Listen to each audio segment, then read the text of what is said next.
Hello good morning students.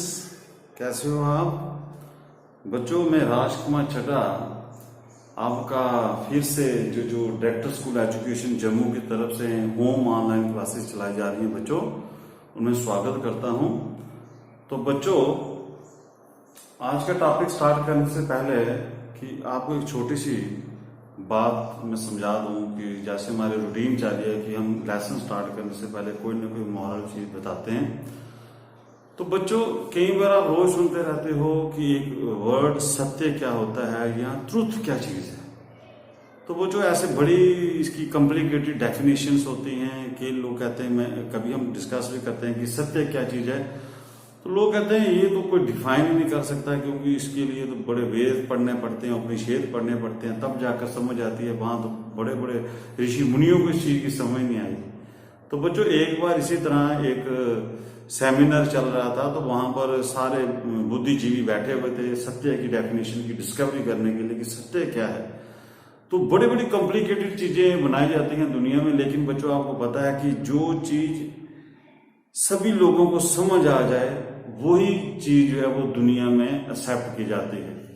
अब मान लीजिए, जैसे आप देखिए कि पहले कंप्यूटर जो था वो इतना बड़ा था, वो किसी को समझ नहीं आता था, लेकिन आज हमारे हाथ में जो मोबाइल है वो एक कंप्यूटर है, वो हर बंदा चला सकता है, तो इसलिए सारी दुनिया उसको एक्सेप्ट करती है। तो बच्चों, सिंपल बात याद रखें कि जितनी चीज सिंपल होगी और उतनी ही लोगों को जल्दी समझ आएगी और उतने ही लोग उसको एक्सेप्ट करेंगे। तो बच्चों, एक डेफिनेशन हम डिस्कस कर रहे थे कि उस सेमिनार में सत्य की खोज के लिए बड़े बड़े बुद्धिजीवी आए, उन्होंने बड़ी बड़ी डेफिनेशंस दी। किसी को समझ ना आए, कोई संस्कृत के लोग बोल रहे हैं, कहीं कुछ बोल रहा है, समझ ना आए। तो एक वहां पर एक कोने में एक आपकी तरह एक स्टूडेंट बैठा हुआ था। उस स्टूडेंट ने कहा कि मैं भी बताना चाहता हूं कि सत्य क्या होता है, मैं भी कोशिश करना चाहता हूं। तो उन्होंने कहा, यार ये कहां से, चलो आ जाओ आप भी कुछ बताओ। तो उसने बच्चों सिंपल लाइन बोली, उसने बोला सत्य क्या होता है। जैसे हम किसी को बोलते हैं कि सच बोलना, भाई जो चीज है सच बोलना। जैसे कोर्ट कचहरी में हम जाते हैं तो वो जो मुलजिम होता है उसको जज बोलता है कि गीता कुरान बाइबल पर हाथ रख के बोलो कि जो मैं बोलूंगा सच बोलूंगा। तो बच्चों, हमें सच होता क्या है? सच होता है कि जो घटना जैसे घटित हुई हो उसको बिल्कुल वैसा ही वर्णन अगर किया जाए तो वो सत्य है। तो अगर उस घटना में कुछ आप मिक्स करके अपना कुछ बोलते हो तो वो झूठ है। तो ये उस बच्चे ने जब डेफिनेशन कही तो सारे लोग उसमें दंग रह गए। तो इतना कॉम्प्लिकेट सी के बीच में जब इसने ये सुंदर सा वाक्य बोला कि सिंपल लाइन में उसने बोला कि सत्य क्या है कि जैसा आपने देखा वैसा अगर आप उसका वर्णन कर दो तो वो सत्य है, और अगर आप उसमें कोई मिलावट करते हो तो वो झूठ होता है। तो इसी के साथ बच्चों हम आज का टॉपिक स्टार्ट करते हैं। हमारा टॉपिक का नाम आज रहेगा कि dipole in uniform electric field.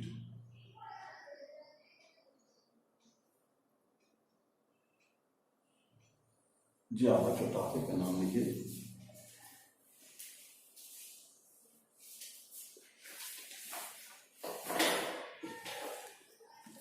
Dipole in uniform electric field. तो बच्चों, आज हम पढ़ेंगे कि यूनिफॉर्म इलेक्ट्रिक फील्ड में अगर डायपोल को रखा जाए तो उसके साथ क्या क्या होता है, उसकी डिफरेंट प्रतिक्रिया जानेंगे। कि मान लीजिए यूनिफॉर्म इलेक्ट्रिक फील्ड, तो आपको पता है कि आपने इलेक्ट्रिक फील्ड को हम रिप्रेजेंट करते हैं इलेक्ट्रिक लाइंस ऑफ फोर्स से, ये इलेक्ट्रिक लाइंस आ गई।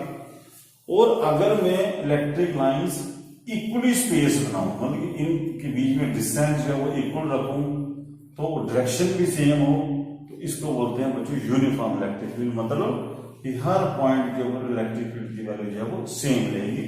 मान लीजिए हर पॉइंट के ऊपर इलेक्ट्रिक फील्ड की वैल्यू ई है, चाहे यहां पर ले लो चाहे यहां पर ले लीजिए। अब मान लो मैं यहां पर इलेक्ट्रिक डाइपोल को बीच में रखता हूं, तो फिर देखते हैं उसके साथ क्या होता है।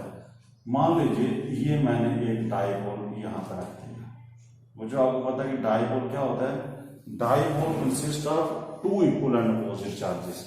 मान लो एक चार्ज इसमें जी आ जाएगा आपका -q और दूसरा चार्ज आ जाएगा बच्चों +q। और डाइपोल, जब हम डाइपोल में क्या क्या होता है, डाइपोल मोमेंट होता है। तो डाइपोल मोमेंट की डायरेक्शन कहां से कहां होती है, नेगेटिव चार्ज से लेकर पॉजिटिव चार्ज। ये आ गया डाइपोल मोमेंट की डायरेक्शन।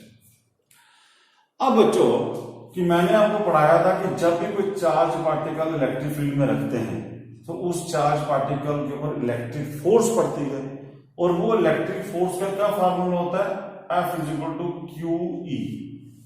अब इसके ऊपर भी फोर्स पड़ेगी और इसके ऊपर भी फोर्स पड़ेगी। और एक मैंने आपको इलेक्ट्रिक फील्ड इंडस्ट्री में एक और लॉजिक दिया था कि जो पॉजिटिव चार्ज होता है उसके ऊपर जो फोर्स पड़ती है वो in the direction of electric field होती है, and negative charge experience the force opposite to the direction of electric field. मतलब इसके ऊपर जो फोर्स पड़ेगी वो इस तरफ पड़ेगी, इतनी ही फोर्स पड़ेगी QE, और इसके ऊपर जो फोर्स पड़ेगी वो इलेक्ट्रिक फील्ड के अपोजिट पड़ेगी। लेकिन होंगे जो दोनों इक्वल एंड अपोजिट फोर्सेस, क्योंकि चार्ज की वैल्यू दोनों की सेम है, तो माइनस से सिर्फ डायरेक्शन चेंज। ओके बच्चों, अब बच्चों आप इनका ध्यान देखिए कि ये फोर्स इधर लगी है, ये फोर्स इधर लगी। अगर मैं इस डाइपोल को यहां पर किसी एक इस पॉइंट के ऊपर फिक्स कर दूं, जैसे इस पेन को मैं यहां फिक्स कर देता हूं ऐसे एक पॉइंट के ऊपर, तो एक फोर्स जब इधर लगेगी, एक फोर्स इधर लगेगी, तो ये क्या करेगा, यहां पर घूमना स्टार्ट कर देगा, ऐसे ऐसे घूमना स्टार्ट कर देगा, रोटेट करेगा। तो जैसे ये फोर्स इधर खींचेगी, ये फोर्स इधर खींचेगी, तो ये डाइपोल यहां पर ऐसे आपका ऐसे इस तरह रोटेट करना स्टार्ट कर देगा, मतलब कि क्लॉकवाइज घूमना स्टार्ट कर देगा। और जब आपको बच्चों पता है कि जब भी कोई चीज रोटेट करती है तो उसके ऊपर टॉर्क लगता है, तो इसका मतलब कि यहाँ पर इसके ऊपर टॉर्क लगेगा, और टॉर्क की वैल्यू हम यहाँ पर फाइंड करेंगे, इसके ऊपर कितना टॉर्क लगता है।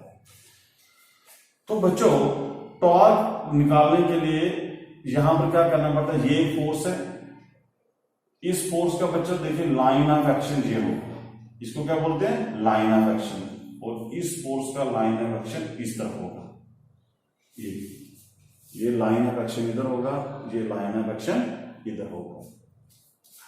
अब बच्चों इन दो लाइन ऑफ एक्शन के बीच में, जैसे इस लाइन ऑफ एक्शन और इस लाइन ऑफ एक्शन के बीच का जो शॉर्टेस्ट डिस्टेंस होगा, मतलब इन दोनों लाइनों के बीच में कम से कम डिस्टेंस को हम क्या बोलते हैं, परपेंडिकुलर डिस्टेंस। और इसलिए हम शॉर्टेस्ट डिस्टेंस क्या होता है, परपेंडिकुलर। में यहां पर एक परपेंडिकुलर ड्रा करता हूं, ये इसका नाम बच्चों रखना चाहते रख लीजिए ABC। ये मैंने 90 डिग्री डाल दिया। अब BC क्या हो गया, BC हो गया the perpendicular distance between the line of action of these two forces. इन दो फोर्सेस के लाइन ऑफ एक्शन के बीच में जो परपेंडिकुलर डिस्टेंस है वो है BC। अच्छा, अब बच्चों आपने क्या सीखा कि जब आपने डाइपोल रखा तो इस पॉजिटिव चार्ज के ऊपर फोर्स पड़ी, इधर नेगेटिव चार्ज के ऊपर फोर्स पड़ी इस तरफ। अब इनके ऊपर नेट फोर्स कितनी है, सबसे पहले देखिए net force on the dipole, इसके ऊपर कितनी पड़ेगी नेट फोर्स डाइपोल के ऊपर। तो जब दोनों फोर्सेस अपोजिट हैं तो वो नेट फोर्स किसके ऊपर होती है, नेट फोर्स हो गया F माइनस F, मतलब QE माइनस QE। ये कितना हो जाएगा, तो ये बच्चों आप याद रखिए, ये फोर्स भी QE है और ये फोर्स भी QE है, माइनस सिर्फ डायरेक्शन बताना है। तो सबसे पहले एक ऑब्जेक्टिव आपका क्लियर होगा कि ऑब्जेक्टिव का भी साथ करने की what happens when the electric dipole is placed in uniform electric field. आप बोल सकते हो कि net force on the dipole will be 0। अब बच्चों एक चीज और देखिए कि इन दोनों फोर्सेस के क्या लाइन ऑफ एक्शन आपस में जुड़ रहे हैं। देखिए इसका लाइन ऑफ एक्शन इधर जा रहा है, इसका लाइन ऑफ एक्शन इधर जा रहा है। तो बच्चों जब दोनों के लाइन ऑफ एक्शन आपके जुड़े नहीं तो तब बच्चों यहां पर उस फोर्सेस को बोलते हैं कपल, मतलब कपल प्रोड्यूस करेंगे जिसके कारण टॉर्क पैदा होगा। अब मान लो ये दोनों अगर जुड़ जाएं तो फिर टॉर्क नहीं पैदा हो सकता है। जैसे एग्जांपल के तौर पर ये मेरे पास पेन है, मान लो ये मेरे पास एक मार्कर है, ये मेरे पास एक मार्कर है, ये एक फोर्स में इसको इधर लगाता हूं ऐसे, एक फोर्स में इधर लगाता हूं ऐसे, जैसे ये देखिए मैं ऐसे एग्जांपल ऐसे लगा रहा हूं, एक इधर खींच रहा हूं, एक इधर खींच रहा हूं। अब बच्चों देखिए कि इसका लाइन ऑफ एक्शन इधर आएगा, इसका लाइन ऑफ एक्शन इधर आएगा। अब यहां पर लाइन ऑफ एक्शन जुड़ गए, जब लाइन एक्शन जुड़ जाते हैं तो फिर इसकी नेट फोर्स तो जीरो होती है, लेकिन ये घूमता नहीं। फिर ये आप देखो ना, आप जब इसको ऐसे घूमते हो फिर थोड़ी घूमता है ये, तो इसलिए याद रखना है कि यहां पर टार्क पैदा नहीं होगा। लेकिन यहां पर देखिए लाइन ऑफ एक्शन इसका कभी जुड़ेगा नहीं, इसका लाइन ऑफ एक्शन इधर जा रहा है, इसका लाइन ऑफ एक्शन इधर जा रहा है। इसका मतलब है कि although these forces are equal and opposite, but their line of actions are not coinciding with each other. Therefore, these forces constitute a couple and hence produce a torque. ये बच्चों 11th में आपको रोटेशनल वाला lesson का lecture आप मेरा देखिए, उसमें आपको पूरा डिटेल में समझ आएगा कि टार्क क्या होता है। तो यहां पर हमें जरूरत पड़ेगी, कई बच्चों को 11th में नहीं इतना समझ आता, तो ये वाला लॉजिक आप याद रख सकते हो कि लाइन ऑफ एक्शन अगर जुड़ जाए फिर टार्क नहीं होता, लेकिन अगर लाइन ऑफ एक्शन नहीं जुड़े फिर टार्क प्रोड्यूस होता है। और बच्चों अब आपको समझाते हैं, अब इसका मतलब है कि यहां पर टार्क लगेगा। आप देखिए कि टॉर्क कैसे निकालते हैं। तो बच्चों जो टार्क होता है उसको मैं टॉ से डिनोट करता हूं। तो टार्क किसके बराबर होता है? टार्क होता है मैग्नीट्यूड ऑफ फोर्स, मतलब कि एक फोर्स का मैग्नीट्यूड मल्टीपल परपेंडिकुलर डिस्टेंस किसका, between the perpendicular distance between the line of action of the forces. ये आपको याद रखना है कि टॉर्क किसका होता है, मैथमेटिकली फोर्स कितनी है मल्टीपल इन दोनों फोर्सेस के लाइन ऑफ एक्शन जो है, इन लाइन ऑफ एक्शन के बीच का जो परपेंडिकुलर डिस्टेंस है उसका प्रोडक्ट होता है बच्चों। इसको बीसी मैंने माना हुआ, ये डिस्टेंस बीसी। तो बच्चों फोर्स किसके बराबर हुई यहां पर, क्यू हुई, और परपेंडिकुलर डिस्टेंस कितना हो गया यहां पर बीसी। ओके, अब बच्चों देखिए इन राइट ट्राइंगल देखिए कौन सी, ए सी बी, ए सी बी राइट एंगल में देखिए यहां पर साइन थीटा किसका होगा। जैसे मान लीजिए ये डाइपोल जो है, जैसे ये डाइपोल मोमेंट है, ये यहां पर ई के साथ एंगल बना रहे थीटा मान लीजिए, तो ये थीटा होगा तो ये भी थीटा होगा, तो मुझे सारा ये लाइनें पैरेलल है और ये ट्रांसवर्स बन जाएगी, ये एंगल ये एंगल ये एंगल सब बराबर होगा। तो साइन थीटा किसका बराबर होगा, परपेंडिकुलर अपॉन हाइपोटेन्यूज। तो बच्चों परपेंडिकुलर आ गया बीसी और हाइपोटेन्यूज हो गया AB। तो यहां से बच्चों देखिए BC किसका होगा, AB साइन थीटा। अब AB क्या है, A से लेकर B तक है डाइपोल की लेंथ। तो बच्चों आपको मैंने समझाया था डाइपोल की लेंथ कितनी होती है 2L, तो आप इसकी लेंथ 2L लिख सकते हो, 2L साइन थीटा ये। तो आप BC की जगह दे सकते हो बच्चों 2L साइन थीटा के बराबर। अब आपको पता है कि Q और 2L ये क्या होता है बच्चों, डाइपोल मोमेंट। डाइपोल मोमेंट की क्या फॉर्मूला होता है, charge multiple distance between the two charges.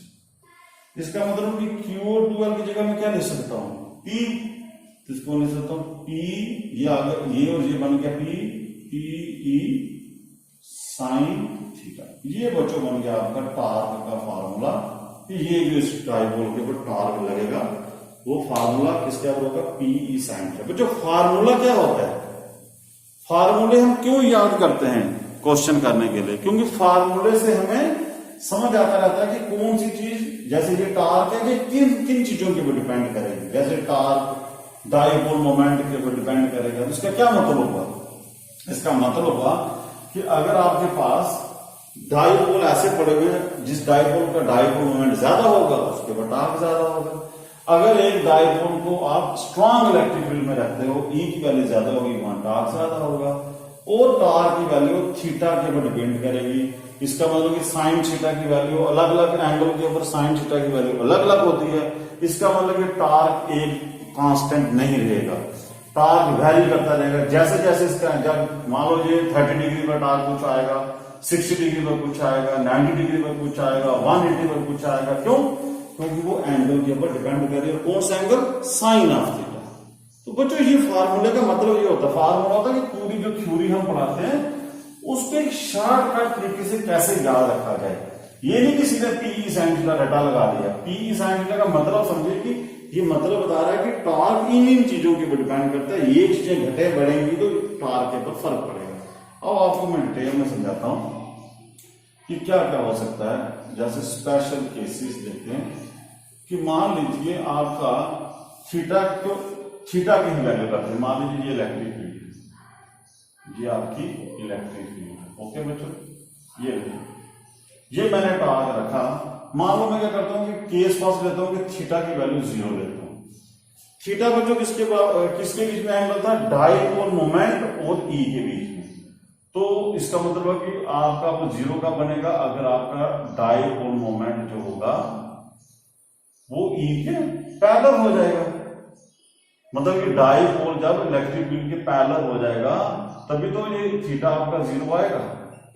जब थीटा 0 होगा मतलब कि dipole is parallel to the electric field. उस वक्त देखिए टार्क कितना आएगा? टार्क आ जाएगा पीई साइन 0 डिग्री। अब जो साइन 0 की वैल्यू 0 होती है तो जी आंसर 0 होगा। इसका क्या मतलब हुआ? इसका मतलब हुआ कि जब इलेक्ट्रिक डाइपोल इलेक्ट्रिक फील्ड के पैरेलल होगा तो तब उसके ऊपर नो टार्क, उसके ऊपर कोई टार्क भी नहीं लगेगा, मतलब कि वो नहीं घूमेगा। अब हो सकता है कि यही आपको क्वेश्चन आज ऑब्जेक्टिव टाइप में लॉन्ग क्वेश्चन ना पूछे, बोले कि when the dipole experience no torque, तो आपको सिंपल बताना है कि when the dipole is parallel to the electric field. अब बच्चों जब टार्क ही नहीं लगेगा तो हम उसको बोलते हैं कि ये स्टेबल, ये इक्विलिब्रियम में है। Dipole is in equilibrium. वो डाइपोल आपका इक्विलिब्रियम में आ जाएगा।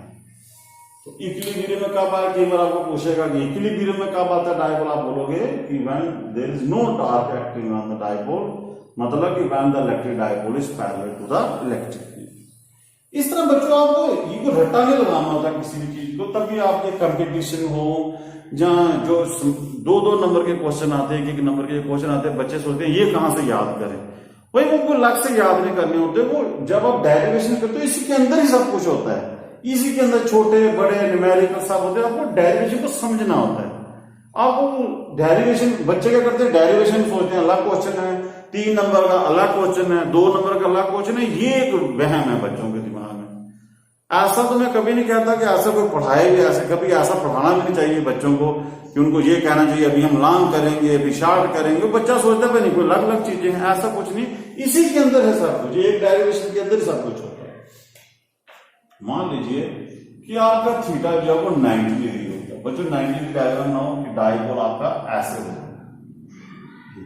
डाइपोल मोमेंट दिया गया डाइपोल, और डाइपोल मोमेंट इधर जब ऐसे हो जाएगा डाइपोल सीधा हो 90 डिग्री आ जाएगा, ये बन गया थीटा 90 डिग्री। तो जब साइन 90 होगा तो टार्क बच्चों कितना आएगा? P E sine 90 degree. और साइन 90 की वैल्यू आपको पता है कि साइन 90 की वैल्यू जो है वो 1 होती है, मतलब कि सबसे ज्यादा वैल्यू 1 से वैल्यू साइन के ऊपर नहीं होती है। इसका मतलब ये पी इक्वल होगा मतलब कि मैक्सिमम टार्क। और कल आपको बोले फाइंड न्यूमेरिकल आ जाता है फाइंड द मैक्सिमम टार्क, तो बच्चे ने फॉर्मूला याद रखा हुआ कि पी साइन थीटा, बोले साहब न्यूमेरिकल में तो एंगल ही दिया। भाई बच्चों आपको याद रखना कि मैक्सिमम टार्क का केस आपने पढ़ा था कि जब थीटा 90 लेना है। अब मान लीजिए थीटा 180 लेते हो, 180 का मतलब हुआ कि ये जो डाइपोल है ये आपका अपोजिट डायरेक्शन में है, ऐसे -q +q, और डाइपोल मोमेंट की डायरेक्शन इधर है, तभी तो बनेगा ना, ये इधर होगा ये इधर होगा, तो इनमें एंगल 180 है।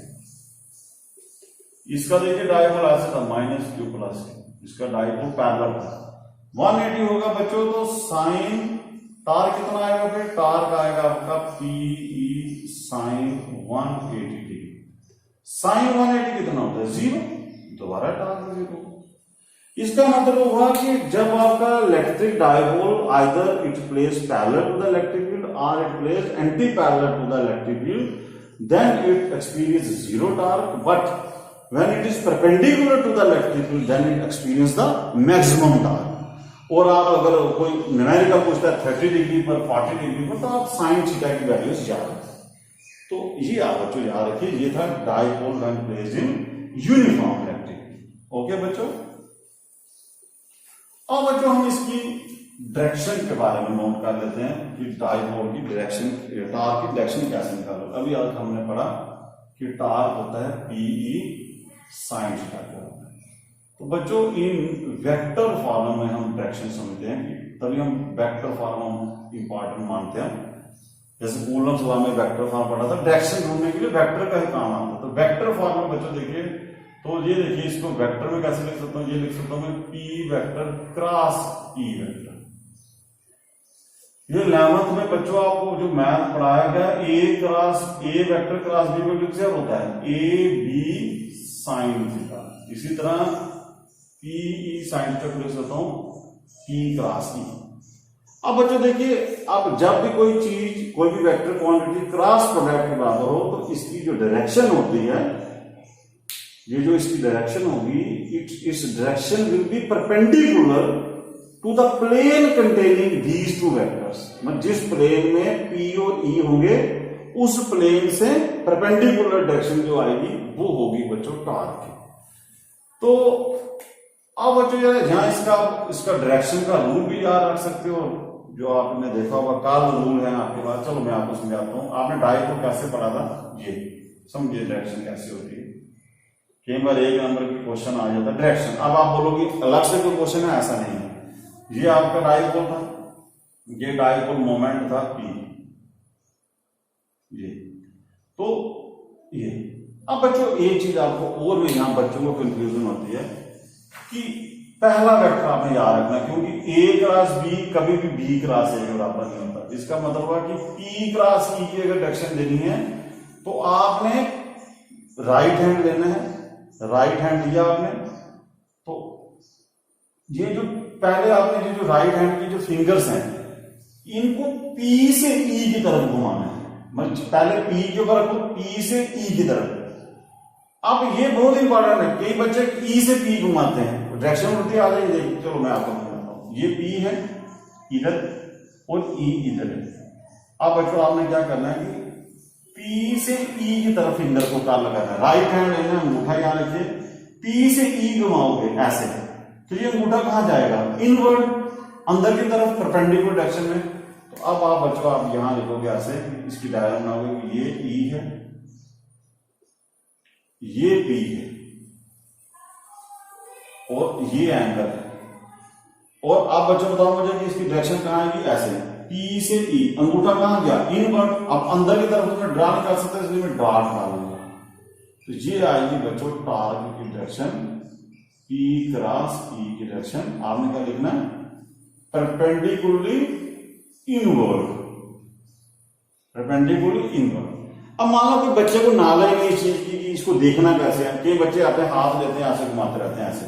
अब ऐसे घुमाओगे तो अंगूठा बाहर आएगा, तो आप आंसर लिख के आओगे perpendicularly outward direction.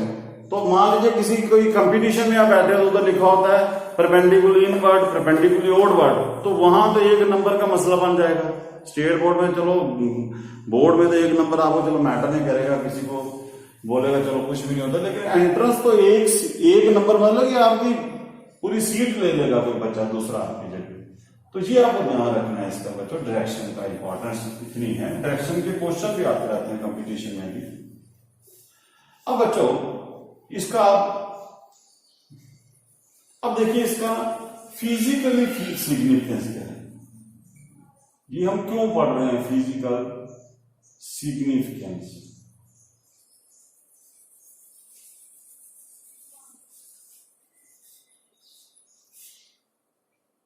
Physically significance मतलब इसका यूज देखिए, मतलब आप ये कहां पर आप डे टू डे लाइफ में कहां पर देखते हो कि ये जो टार्क है, ये टार्क जो है वो इलेक्ट्रिक फील्ड में रखा होता है, जो वाइब्रेट करता है डे टू डे लाइफ में। अब बच्चों मान लीजिए आपको पता है कि जितने भी आप कुछ सब्जियां लेते हो, पानी लेते हो, जैसे कोई भी फ्रूट्स लीजिए, सब्जियां लीजिए, एक एग्जांपल लेते हैं, चलो पोटैटो। आप समझ जाओगे कि सभी सब्जियों में कम से कम पानी होता है, पानी होता है। अब ये वाटर का जो मॉलिक्यूल है बच्चों, क्या बताओ मुझे कि वाटर एक डाइपोल है। इसका मतलब है कि वाटर एक डाइपोल की तरह इसके अंदर होगा, ये डाइपोल्स की तरह इसके अंदर होता है। जिसके अंदर भी पानी है मतलब उसके अंदर डाइपोल्स हैं। अब मान लो इस पोटैटो को मैं माइक्रोवेव ओवन में रखता हूं। माइक्रोवेव जो आपने देखा होगा घर में, माइक्रोवेव जो गर्म करता है सब्जियों को। अब आप समझेंगे कि वो गर्म कैसे करता है। माइक्रोवेव में ना तो कोई हीटर लगा होता है, ना कोई गैस का कनेक्शन होता है, वो गर्म कैसे कर लेता है चीजों को। देखिए माइक्रोवेव में जब आप चीज रखते हो तो समझ लो यहां पर इलेक्ट्रिक हीट प्रोड्यूस करता है वो। तो इसका मतलब कि जैसे आपने पोटैटो रखा है तो पोटैटो के अंदर जितने भी पानी के मॉलिक्यूल्स हैं वो इलेक्ट्रिक फील्ड के अंदर आते हैं। अब अभी आपने पढ़ा कि जब भी कोई इलेक्ट्रिक डाइपोल इलेक्ट्रिक फील्ड के अंदर आता है तो उसके ऊपर टॉर्क लगता है। इसका मतलब टॉर्क क्या करेगा, इनको रोटेट करवाएगा। इसका मतलब हुआ कि ये अंदर ये जो डाइपोल है वो अंदर सारे क्या करेंगे, वो वाइब्रेट करेंगे। आपको पता है जब यह वाइब्रेट करेगा किसी चीज को तो हीट पैदा होगी, तो वो हीट के कारण आपको जो चीज होती है वो खुद ही पक जाती है। तो ये आप बच्चों आप समझ सकते हो कि आप अपने प्रैक्टिकल लाइफ में कि ये जो मैं पढ़ा रहा था इलेक्ट्रिक डाइपोल प्लेस यूनिफॉर्म, ये कहां पर यूज होता है। ऐसे बच्चों आप इलेक्ट्रिक ऑसिलेशन जैसे हम वेव्स जनरेट करते हैं उनमें नहीं होता, लेकिन ये आप कंसेप्ट याद रखें ताकि आपको इजी समझ आ जाएगा ये क्या चीज है। और बच्चों आगे हम देखते हैं इसका कि पोटेंशियल एनर्जी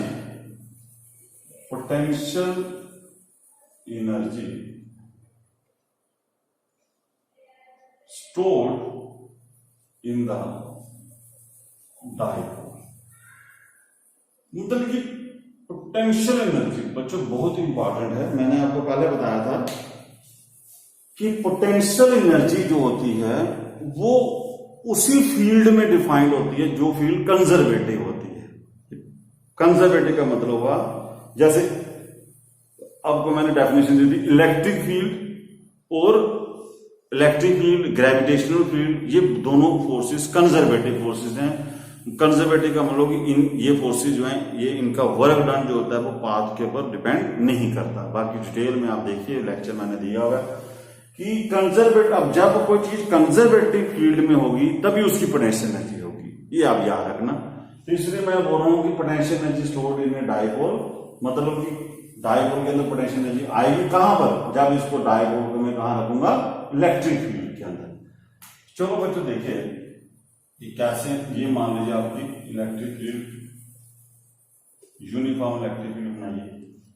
तो ये आप मान लीजिए डाइपोल, जैसे अभी आपने पढ़ा कि ये डाइपोल था, ये डाइपोल, इसके ऊपर एक फोर्स इधर लगी, अभी आपने पढ़ा एक फोर्स इधर लगी, और इस फोर्स ने क्या किया, इसको रोटेट करवाया।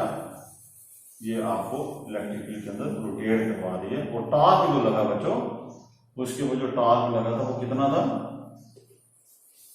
मान लीजिए यहां पर वो एंगल बना रही थी थीटा, तो टॉर्क जो उसके ऊपर लगा था, टॉर्क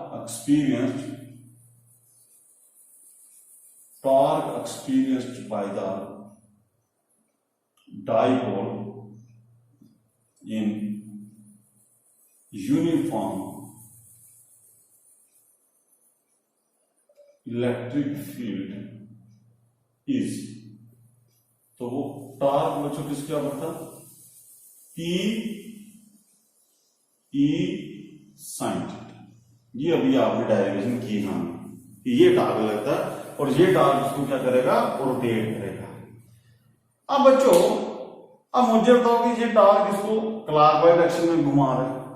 अब मान लो कि मैं क्या करता हूं, इसको अपोजिट डायरेक्शन में घुमाता हूं, इसको एंटी क्लॉकवाइज डायरेक्शन में घुमाऊंगा अगर, तो फिर क्या करना पड़ेगा, मुझे वर्क करना पड़ेगा। अब जब भी किसी के अगेंस्ट काम करोगे तो आपको जोर लगाना पड़ेगा। जैसे अर्थ नीचे खींचती है चीजों को, मैं इसको ऊपर खींचूं तो मुझे अगेंस्ट द ग्रेविटी काम करना पड़ेगा। जैसे स्प्रिंग है, अब स्प्रिंग को खींचते हो, स्प्रिंग वापस आने की कोशिश करता है, मैं इसको दूर खींचता हूं तो मुझे अगेंस्ट द रिस्टोरिंग फोर्स काम करना पड़ेगा। तो कहने का मतलब है कि यहाँ पर टार्क इसको क्लॉकवाइज डायरेक्शन में घुमा रहा है। अगर आप इसको उल्टी डायरेक्शन में घुमाते हो, अगर आप इसको एंटी क्लॉकवाइज डायरेक्शन में घुमाने की कोशिश करोगे तो आपको वर्क करना पड़ेगा। तो वो वर्क डन पहले मैं निकालता हूं कि कितना मैं वर्क डन करूंगा। तो सपोज कीजिए बच्चों, पहले हम स्मॉल, मान लो इसको मैं थोड़ा सा इस टार्क को थोड़ा सा घुमाता हूं, मतलब डी थीटा, थोड़ा सा घुमाता हूं डी थीटा, ऐसे ये एंगल रखता हूं स्मॉल एंगल। फिर देखते हैं, तो आप देखिए small work done, small work done to rotate the dipole through small angle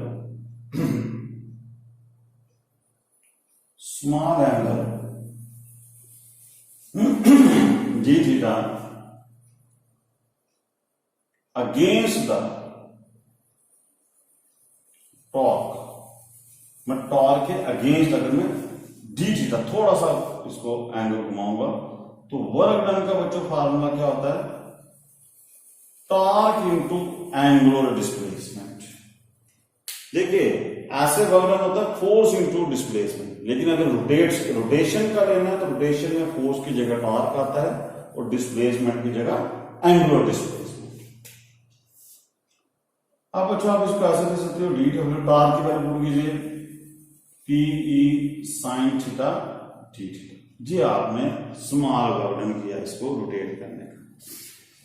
अब मान लो कि आप इसको कोई फुल वर्क डन करना चाहते हो, जैसे मान लो कि मैं यहां पर पहला ये डायपोल मान लीजिए इनिशियल एंगल बना रहा है थीटा 1, ठीक है। अब इसको मैं रोटेट कराता हूं, यहां पर फाइनल एंगल लेता हूं मैं थीटा 2। इनिशियल एंगल कितना, थीटा 1 से थीटा 2 तक घुमाता हूं, तो फिर मुझे टोटल वर्क डन निकालना पड़ेगा। तो उसके लिए बच्चों आप इंटीग्रेशन करेंगे। इंटीग्रेशन का अगर कोई लॉजिक नहीं क्लियर आपको तो आप इंटीग्रेशन का मेरा लेक्चर देखिए। इंटीग्रेशन का मतलब होता है कि जोड़ना, जितने थीटा 1 से लेकर थीटा 2 तक जितने भी छोटे छोटे वर्क हैं इन सभी को जोड़ा जाए। तो इसकी इंटीग्रेशन कीजिए, तो total work done to rotate the dipole from, कहां से कहां, थीटा 1 से लेकर थीटा 2, मतलब इनिशियल एंगल पहले थीटा 1 था और फाइनल एंगल थीटा 2 था। तो उसकी बच्चों इंटीग्रेशन करना, इंटीग्रेशन मतलब तो सम करो। तो सबसे इजी हमारे पास नया था इंटीग्रेशन, सम कभी भी करना हो लीवर डाल दीजिए, कहां से कहां तक, थीटा 1 से थीटा 2। डी डब्ल्यू की इंटीग्रेशन बच्चों डब्ल्यू हो, पीई आपका कॉमन आ जाएगा तो बाकी बचेगा इंटीग्रेशन थीटा 1 से theta 2 sign theta D theta. बच्चों साइन थीटा की इंटीग्रेशन याद है किसी को, होती है माइनस कॉस थीटा। तो लिमिट इस तरफ आ जाएगी थीटा 1 से थीटा 2, माइनस को बाहर ले लो, अंदर बचेगा कॉस थीटा, थीटा 1 से थीटा 2। अब इस थीटा की जगह पहले अपर लिमिट पुट कीजिए, cos theta 2 minus cos theta 1।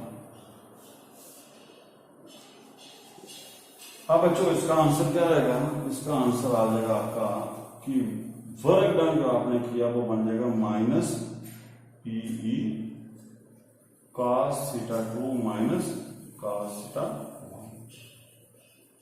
ये आपने वर्क डन किया टू रोटेट द डाइपोल, कहां से कहां, from angle theta 1 to theta 2।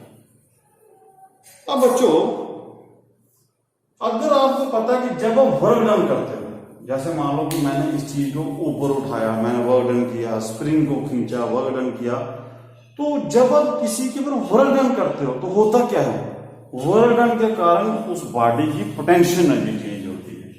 तो अब आप यहां पर लिखे कि वर्क डन क्या करेगा, वर्क डन से क्या होगा, work done cos the change in potential energy in the diode. मतलब कि वर्क डन जब आपने किया किसी चीज के ऊपर, तो उस वर्क डन से होगा क्या, वर्क डन से उसकी पोटेंशियल एनर्जी चेंज होती है। जैसे आप मान लीजिए पत्थर है, उस पत्थर को अर्थ से आप ऊपर हाइट पर रखते हो, तो आप क्या करते हो, आप वर्क डन करते हो, तो वर्क डन से क्या होगा, उसकी पोटेंशियल एनर्जी जो है वो चेंज होती है। अब बच्चों देखिए, आपको एग्जांपल बताता हूं अर्थ वाली। जैसे मान लीजिए आप अर्थ के कोई 11th में मैंने पढ़ा था कि मान लीजिए मैं बोलता था कि इस ब्लॉक को यहां से यहां पर रखिए, यहां से यहां निकाले और यहां पर पोटेंशियल एनर्जी निकाले। तो बच्चों पोटेंशियल एनर्जी जब आपने निकाली थी तो आपने क्या किया था, पोटेंशियल एनर्जी जब भी किसी पोजीशन पर निकालनी होती है तो सबसे पहले हमें यह पता होना चाहिए कि जीरो पोटेंशियल एनर्जी कहां पर है।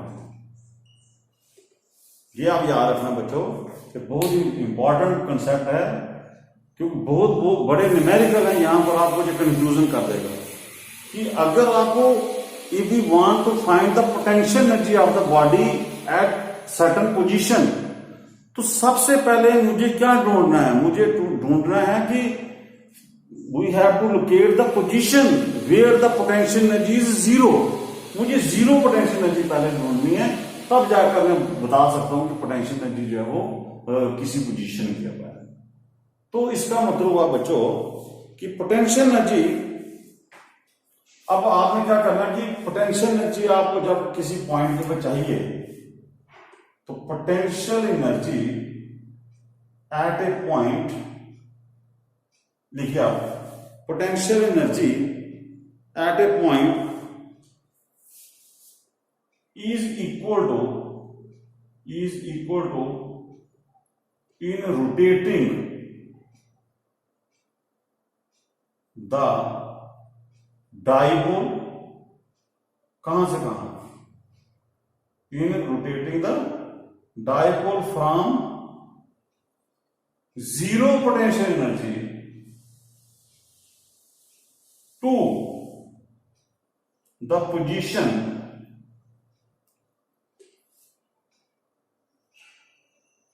where we want to find its potential energy। ये पहले आप नोट कीजिए, potential energy at point is equal to work done, लिख लीजिए ज्यादा आपको इजी रहेगा, work done in potential energy at a point is equal to work done in rotating the dipole, कहां से कहां, from zero potential energy to the position, जिस position के ऊपर आप पोटेंशियल एनर्जी निकालना चाहते हो। बच्चों ये लाइन आप बहुत ही इंपॉर्टेंट है, बड़े बड़े न्यूमेरिकल इसी से समझाते हैं आपको, इसको आप लाइट मत समझिए, इसको 2-3 बार आप पढ़िए कि potential energy at a point, किसी पॉइंट के ऊपर पोटेंशियल एनर्जी निकालनी है, वो कैसे निकालते हैं, is equal to the work done आपने करना है, कहां से कहां, जैसे डाइपोल की मैं पोटेंशियल एनर्जी निकाल रहा हूं तो वर्क डन का, अब डाइपोल को मैं रोटेट करा रहा हूं, कहां से कहां, work done in rotating the dipole from zero potential, पहले जीरो पोटेंशियल एनर्जी से लेकर उस पोजीशन तक लाइए, यहां पर मुझे पोटेंशियल एनर्जी निकालनी है। तो अगर इसको और सिंपल भाषा में आप समझते हैं कि देखिए वर्क डन हो गया final potential energy minus initial potential energy, ये देखिए। अब मैंने देखिए ये वर्क डन मैंने कहां से कहां रोटेट करवाया था डाइपोल को, ये डाइपोल था मेरा, पहले कितना एंगल था θ1, फिर कहां से कहां करवाया θ2, मतलब θ1 से θ2 मैंने इसको रोटेट करवाया, तो ये वर्क डन निकला। अब यहां पर देखिए ये जो cos θ1 है ये आ जाएगा आपका इनिशियल पोटेंशियल एनर्जी, और ये हो जाएगी आपकी फाइनल पोटेंशियल एनर्जी। cos θ2 वाली टर्म आ जाएगी, Pe cos θ2 हो जाएगा फाइनल पोटेंशियल एनर्जी, और Pe cos θ1 हो जाएगा इनिशियल पोटेंशियल एनर्जी। U2 मतलब की फाइनल और U1 इनिशियल। अब मुझे मान लीजिए इस डाइपोल की पोटेंशियल एनर्जी निकालनी है, सपोज कीजिए ये इलेक्ट्रिक फील्ड है E, ये इलेक्ट्रिक फील्ड है, मुझे डाइपोल की इलेक्ट्रिक फील्ड निकाल, ये इस पोजीशन पर मान लीजिए ये मेरा डाइपोल है और इस एंगल के ऊपर मुझे इतने एंगल पर पोटेंशियल एनर्जी निकालनी है। मैं यहां पर पोटेंशियल एनर्जी निकालना चाहता हूं इस एंगल पर, तो अब मुझे क्या करना है कि इसका मतलब है कि फाइनल पोजीशन ये होगी, मतलब कि θ2 की वैल्यू आपने कितनी रखनी है अब थीटा। लेकिन आपको रोटेट कहां से करना है, आपको रोटेट करना है जीरो पोटेंशियल एनर्जी से। तो अब बच्चों बताओ कि जीरो मतलब इनिशियल वैल्यू आपको जीरो करनी है, तो अब यहां पर cos θ है, तो मुझे बताओ cos θ जीरो कब होगा, अगर θ1 कितना होगा 90 डिग्री। तो इसका मतलब हुआ कि पहले मुझे इनिशियल डाइपोल को कहां पर लाना पड़ेगा 90 डिग्री के ऊपर, ये ऐसे 90 डिग्री के ऊपर इनिशियल पोजीशन आ गया, थीटा 90 हो जाएगा, तो cos θ की वैल्यू जीरो हो जाएगी, मतलब कि यहां पर पोटेंशियल एनर्जी जीरो हो जाएगी। अब यहां से आगे यहां मर्जी घुमाइए, अगर आपको 30 डिग्री पर लेना है, 40 डिग्री पर लेना है, 180 पर लेना है, तो आपको इनिशियल यहां से घुमाना पड़ेगा, जीरो पोटेंशियल एनर्जी से आगे चलना पड़ेगा। तो बच्चों आपको समझ आ चुका है कि आपको पोटेंशियल एनर्जी जब भी मान लीजिए मैंने किस एंगल पर निकालनी थी, थीटा को क्या रखना था मुझे थीटा, तो मुझे थीटा को रखना थीटा पर निकालनी है, तो मुझे इनिशियल क्या करना पड़ेगा जीरो करना पड़ेगा। तो जीरो के लिए यहां पर 90 cos 90 वाले जीरो। कल बच्चों कुछ और भी हो सकता है, यहां साइन होता तो आपको यहां पर जीरो पुट करना था। तो इसी तरह डिफरेंट डिफरेंट रिलेशंस आती हैं। तो ये बच्चे आपके बच्चों final potential energy minus initial position हो गया माइनस पीई, ये क्या बना cos थीटा माइनस ये क्या बन जाएगा cos 90 जीरो हो जाएगा। तो मतलब इनिशियल आपने जीरो कर दी और फाइनल पोजीशन आपकी पोटेंशियल है। इसका मतलब हुआ कि इसको मैं लिखूंगा कि पोटेंशियल एनर्जी किसके बराबर हो जाएगी माइनस पीई cos थीटा। ये मेरी एक फार्मूला बन गया, potential energy stored in the dipole at any position, theta position पर कितनी पोटेंशियल एनर्जी होगी, जैसे मैंने हाइट पर ऑब्जेक्ट रखा था। अब बच्चों इस चीज को मैं ऐसे भी ले सकता हूं। अब इसका देखिए स्पेशल केस देख लेते हैं, स्पेशल केसेस देखिए इसके। मान लीजिए केस 1 में लेता हूं कि थीटा आपका लेता हूं मैं 0 डिग्री। थीटा 0 का मतलब क्या हुआ, थीटा 0 का मतलब हुआ कि 90 डिग्री से मैंने याद रखना ये थीटा कौन सा फाइनल पोजीशन है, इनिशियल कौन सी है 90 वाली। तो थीटा 0 का मतलब कि मैं 90 मेरा जो फाइनल पोजीशन होगी डाइपोल की वो क्या उसका एंगल इलेक्ट्रिक फील्ड के साथ कितना होगा 0 डिग्री। देखिए कैसे, ये इलेक्ट्रिक फील्ड है और डाइपोल की डायरेक्शन ये ऐसे है, ये तो मतलब कि मुझे अगर मैं इलेक्ट्रिक डाइपोल को इलेक्ट्रिक फील्ड के पैरेलल कर दूं तब आपकी थीटा 0 हो जाएगा और पोटेंशियल एनर्जी बच्चों जो आपकी डाइपोल के अंदर होगी वो होगी माइनस पीई, क्योंकि cos 0 की वैल्यू कितनी हो जाती है वो 1 बन जाएगा आपका ये पोटेंशियल एनर्जी माइनस पीई के बराबर। मतलब कि मिनिमम पोटेंशियल एनर्जी, सबसे कम पोटेंशियल एनर्जी डाइपोल की ये होगी। और बच्चों जब किसी की पोटेंशियल एनर्जी मैंने आपको बताया था कि जब किसी चीज की एनर्जी कम होती है तो वो बच्चों चीज स्टेबल इक्विलिब्रियम में आती है, स्टेबल इक्विलिब्रियम। तो कई बार ये आपको ऑब्जेक्टिव टाइप पूछता है। अब देखो जब ये पीई के पैरेलल होगा थीटा 0 होगा तो यहां पर बताइए मुझे टार्क कितना था, टार्क था पीई साइन थीटा। साइन 0 की वैल्यू 0 होती है, टार्क 0 हो गया। तो इसका मतलब जब टार्क 0 था मैंने आपको क्या बताया था पीछे कि वो इक्विलिब्रियम में होगा। अब आप अप्रोप्रिएट आंसर पूछता है कि कौन सा इक्विलिब्रियम, स्टेबल या अनस्टेबल। अब देखिए जब थीटा 0 होगा उसकी पोटेंशियल एनर्जी सबसे कम होगी, जब पोटेंशियल एनर्जी कम होती है वो स्टेबल इक्विलिब्रियम में आता है। अब बच्चों सेकंड केस देख लेते हैं। सेकंड केस कि मान लीजिए अगर आपका थीटा 180 डिग्री होता फिर क्या होता, मतलब 180 का मतलब कि अगर आपने डाइपोल को रोटेट करा के इसके अपोजिट ले लिया जी, मतलब इलेक्ट्रिक फील्ड के अपोजिट, थीटा 180 डिग्री हो गया।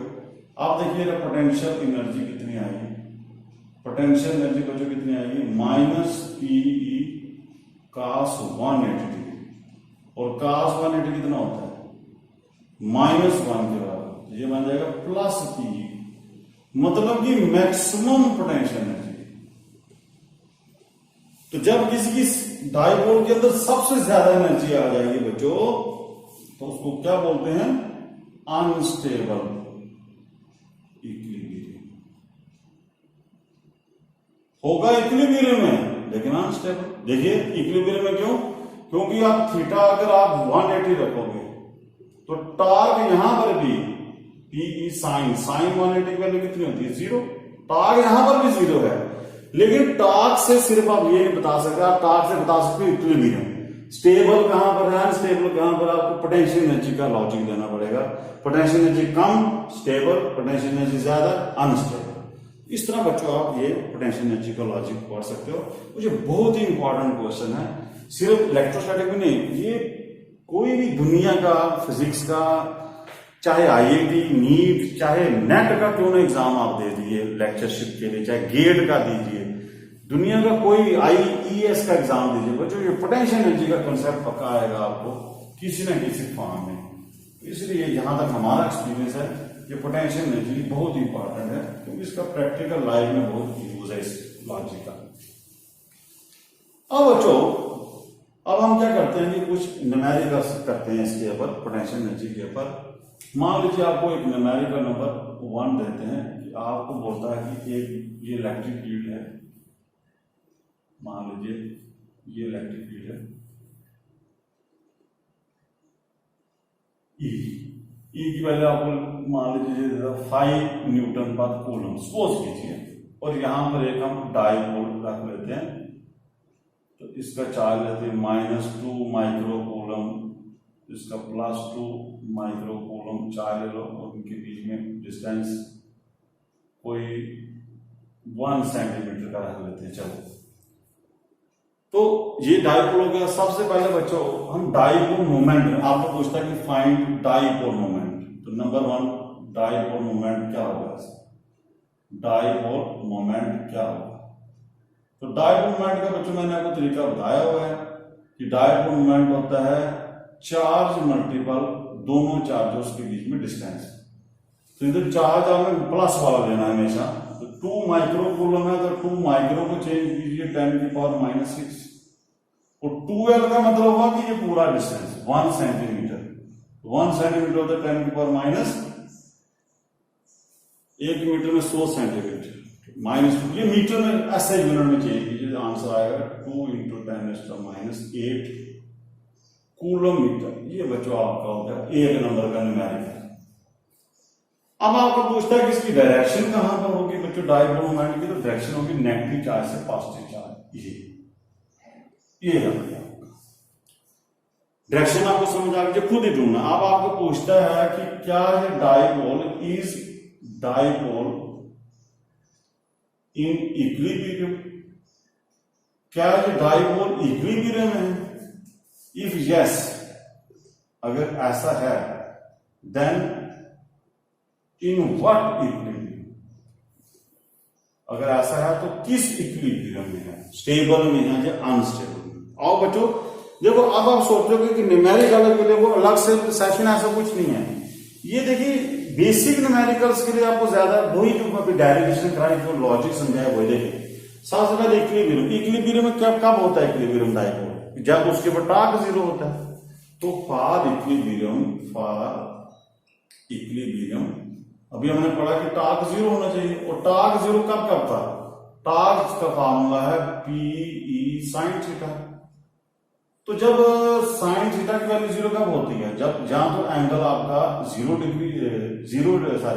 90 डिग्री हो, या 90 डिग्री हो, या कितना हो एंगल इसके बीच में 180 degree.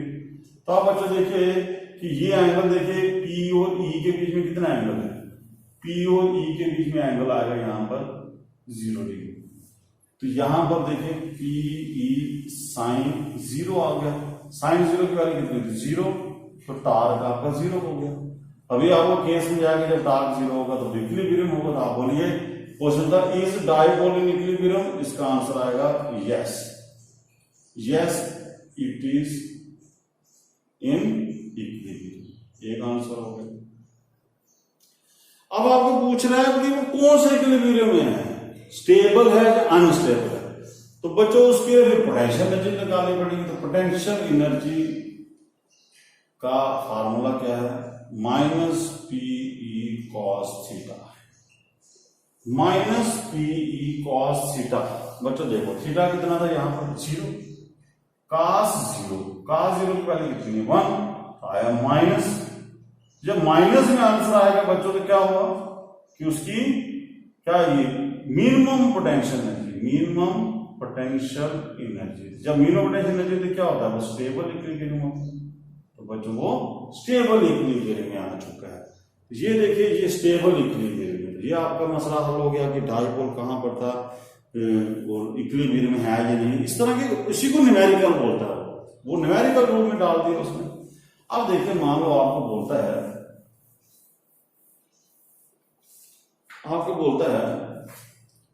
Calculate the work done इन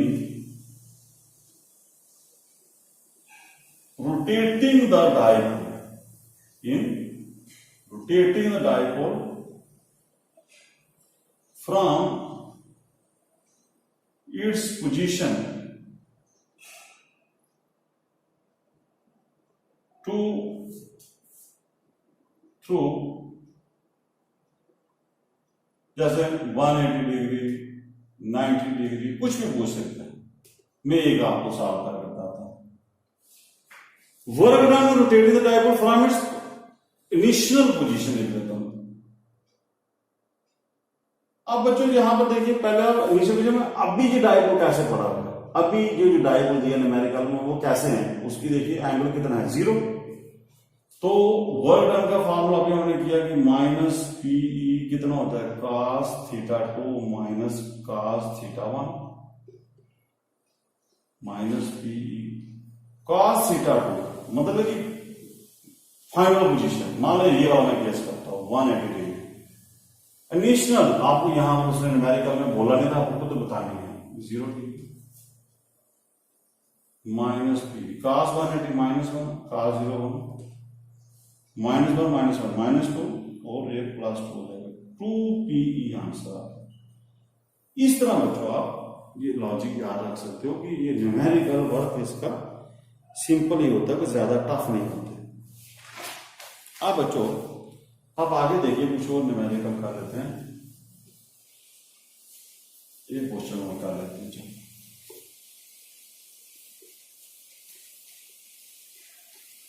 अब देखिए मान लो कि आपको बोलता है कि यहां पर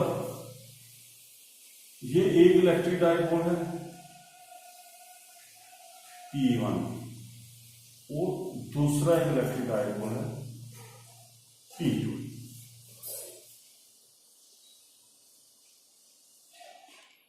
और इन दोनों के बीच में जो डिस्टेंस है, दोनों इलेक्ट्रिक डाइपोल के बीच में डिस्टेंस बच्चों आपको बोलता है R है। तो बोलता है कि इन दोनों की पोटेंशियल एनर्जी निकालनी है। इन दोनों के बीच में डाइपोल की जो लेंथ है वो बच्चों में दे देता हूं, मान लीजिए 2a, मतलब दोनों डाइपोल की जो लेंथ है वो 2a। तो find the potential energy of the system. बच्चे एक चीज और याद रखना कि पोटेंशियल एनर्जी हमेशा सिस्टम में ही ऐड होती है। चलो जी पोटेंशियल एनर्जी निकालते। अभी आप बच्चों देखिए कि पोटेंशियल एनर्जी का जो फार्मूला था वो क्या था, माइनस पीई कॉस थीटा। ये है पोटेंशियल एनर्जी का फार्मूला।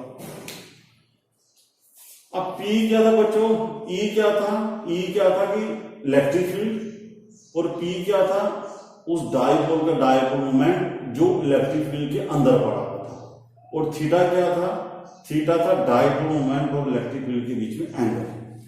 अब यहां पर बच्चों एक मसला बन गया कि यहां पर उसने बोला है कि इलेक्ट्रिक फील्ड कुछ नहीं दी इसने, मतलब इसने कोई नहीं बोला कि इलेक्ट्रिक फील्ड, ये हमने बोला दो डाइपोल हैं इनकी पोटेंशियल एनर्जी निकालो, ना उसने एंगल दिया है ना उसने बताया है कि इलेक्ट्रिक फील्ड कहां पर है, तो फिर क्या करें।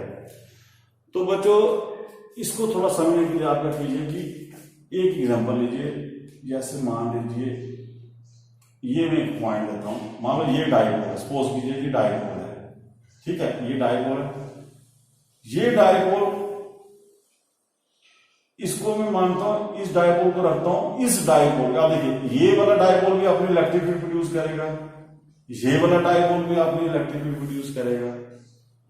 तो मैं क्या करता हूं कि मानता हूं कि इस डायपोल की ए पॉइंट के ऊपर इलेक्ट्रिक फील्ड कितनी होगी। तो बच्चों ध्यान दो, ये जो ए पॉइंट होगा, ये जो ए पॉइंट है, ये इस डायपोल का क्या बन जाएगा, ये आएगा परपेंडिकुलर बाइसेक्टर।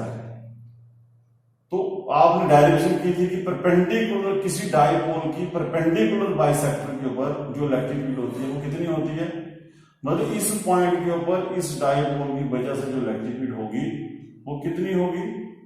क्या फॉर्मूला था वो इलेक्ट्रिक फील्ड इंटेंसिटी का, P/4πε0 R का क्यूब। ये थी electric field due to perpendicular bisector. और अगर मैं लिखूं 2P, तो 2P अगर लिखता हूं तो वो एक्सियल लाइन पर था। बच्चों आपको समझ आया कि मान लेते हैं कि इसकी इस डायपोल की इलेक्ट्रिक फील्ड यहां पर कितनी है, ये E है, और ये वाला पॉइंट आ गया इस डायपोल का परपेंडिकुलर बाइसेक्टर। तो आपको बताया आप इसकी डायरेक्शन ढूंढिए। तो आपको मैंने बताया था कि परपेंडिकुलर बाइसेक्टर की जो इलेक्ट्रिक फील्ड होती है वो उस डायपोल के डायपोल मोमेंट के अपोजिट होती है।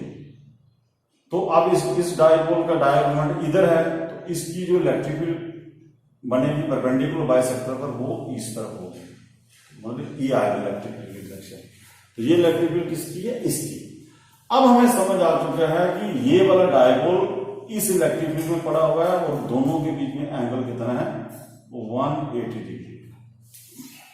इसी तरह बच्चों आपको अलग अलग क्वेश्चन बना सकता हो, तो ये आप समझो। अब आप समझे कि -P, E की वैल्यू कितनी है, E की वैल्यू है P। अच्छा अब आप एक मिनट, अब ये P था, जो ये P किसके, ये डायपोल मोमेंट उस डायपोल का है जो इलेक्ट्रिक फील्ड के अंदर पड़ा होता है।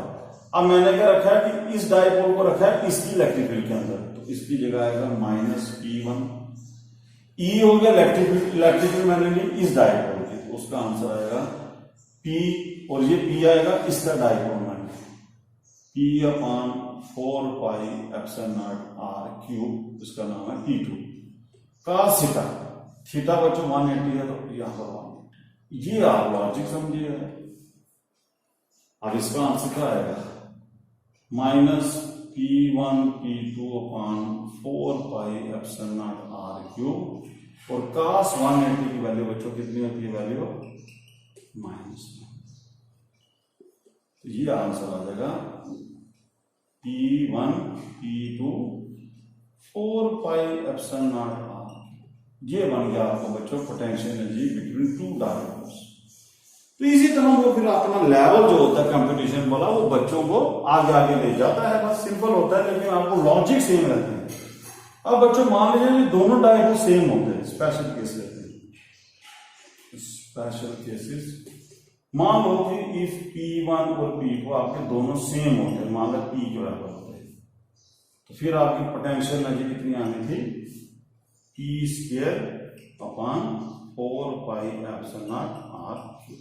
कई बार इस तरह के क्वेश्चन देखे गए हैं CBSE में या किसी कंपटीशन में।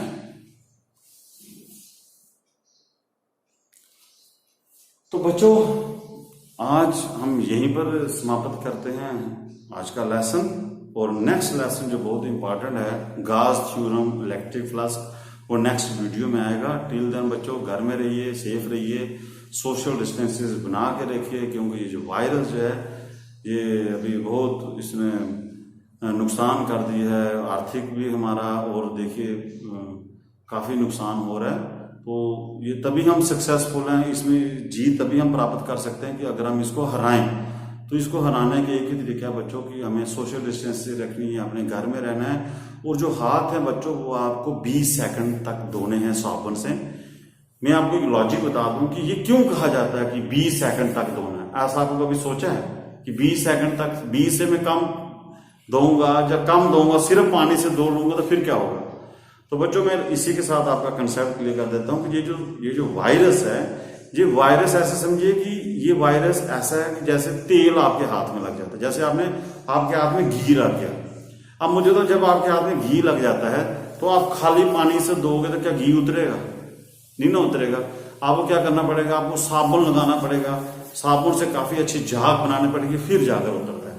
तो बच्चों आप ऐसे समझिए कि इसको लाइट मत लीजिए कि ये घी की तरह होता है, और एक बार जब चिपक जाता है तो उसको उतारने के लिए अच्छी तरह से हाथ धोने का मतलब कि अच्छे तरह से वहां पर फोम बनाना पड़ता है, तब जाकर वो जैसे साबुन वायरस उतारने का मतलब कि जैसे आपने हाथ में कहीं कोई जो तेल लग गया है, जो घी लग गया, उसको उतारना। तो ये इसी कंसेप्ट के साथ बच्चों आज का लेसन हम खत्म करते हैं। जय हिंद, जय भारत।